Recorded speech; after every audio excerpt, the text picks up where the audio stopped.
দেখেই মনে হচ্ছে যে এখনই এক লোকমা ভাত খেয়ে ফেলি।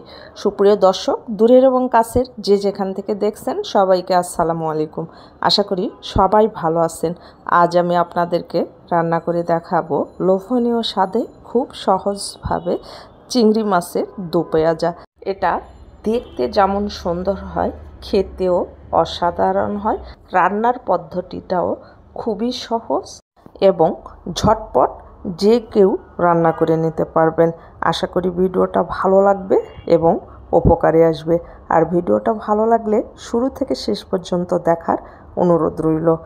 আপনারা যারা আমার চ্যানেলে নতুন এসেছেন, প্লিজ চ্যানেলটাকে সাবস্ক্রাইব করে পাশে থাকা বেল আইকনটা ক্লিক করে রাখবেন, যেন নতুন কোনো ভিডিও ছাড়ার সঙ্গে সঙ্গে নোটিফিকেশান সবার আগে আপনার কাছে পৌঁছে যায়। আর ফেসবুক থেকে দেখে থাকলে ফেসবুক পেজটাকে ফলো দিবেন, লাইক কমেন্ট শেয়ার করে আমার সঙ্গেই থাকবেন। চলুন তাহলে কথা না বাড়িয়ে আমরা মূল রেসিপিতে চলে যাই।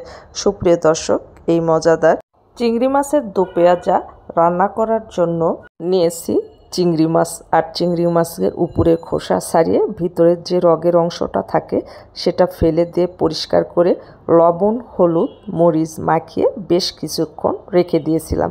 মাছগুলোকে সাইডে রেখে দিয়েছি। আর যে পাত্রে রান্না করব সে পাত্রটা চুলায় বসিয়ে এর মধ্যে পরিমাণ মতো তেল দিয়ে দিয়েছি। এখন অ্যাড করে দিব গরম মশলা, একটা তেজপাতা, ছোটো এক টুকরা দারচিনি আর 2টা ছোট এলাচ, আর দিয়ে 30 সেকেন্ড ভেজে নিয়েছি। এরপর অ্যাড করে দিব 1 কাপ পরিমাণ পেঁয়াজ কুচি। আর পেঁয়াজটা দিয়ে নেড়ে চেড়ে হালকা গোল্ডেন ব্রাউন কালার করে ভেজে নিতে হবে। যখন পেঁয়াজের কালার এরকম চলে আসবে তখন অ্যাড করে দিতে হবে 1 চামচ আদা বাটা, 1 চামচ রসুন বাটা, হাফ চামচ বাটা জিরা। এখন এই বাটা মশলাটাকে নেড়ে চেড়ে পেঁয়াজের সঙ্গে ভালো করে কষিয়ে নিতে হবে, যেন আদা রসুনের কাঁচা গন্ধটা চলে যায়। আর এই পর্যায়ে এসে অ্যাড করে দিতে হবে হাফ কাপ পরিমাণ পানি।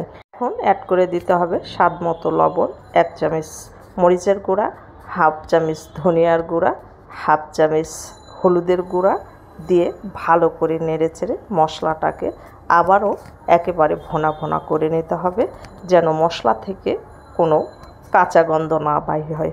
মশলাটা যত ভালো কষানো হবে আপনার তরকারির স্বাদটা তত ভালো আসবে।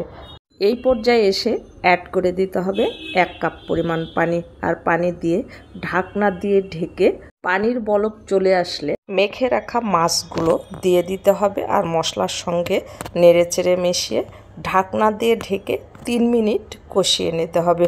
আমি ভিডিওটা স্কিপ করে ফেলেছি, অত্যন্ত দুঃখিত।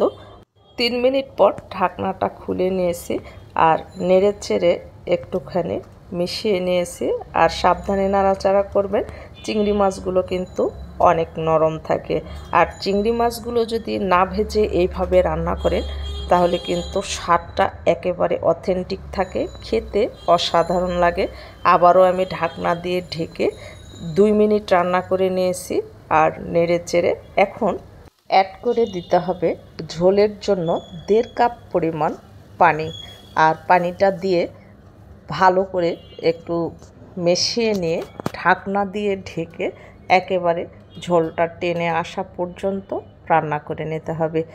ঝোলটা আমার টেনে গেছে, এখন একটুখানি নেড়ে চেড়ে নিতে হবে। আর ফ্লেভারের জন্য অ্যাড করে দিতে হবে 2-3টা কাঁচামরিচ দিয়ে একটু নেড়ে চেড়ে মিশিয়ে চুলার জালটা একেবারে লো করে দিয়ে ঢাকনা দিয়ে ঢেকে রান্না করে নিতে হবে 2 মিনিট। আর 2 মিনিট পর ঢাকনাটা খুলে নিলাম আর দেখুন ঝোলটা একেবারে টেনে আসছে আর চুলার জালটা অফ করে দিয়েছি।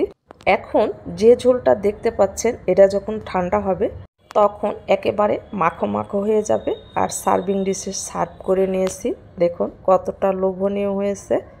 আর যে হালকা হালকা ঝোলগুলো আছে এগুলো টেনে একেবারে মাখো মাখো হয়ে যাবে। একদিন হলেও এভাবে বাসায় ট্রাই করবেন, ট্রাই করে আমাকে কমেন্টে জানাতে ভুলবেন না।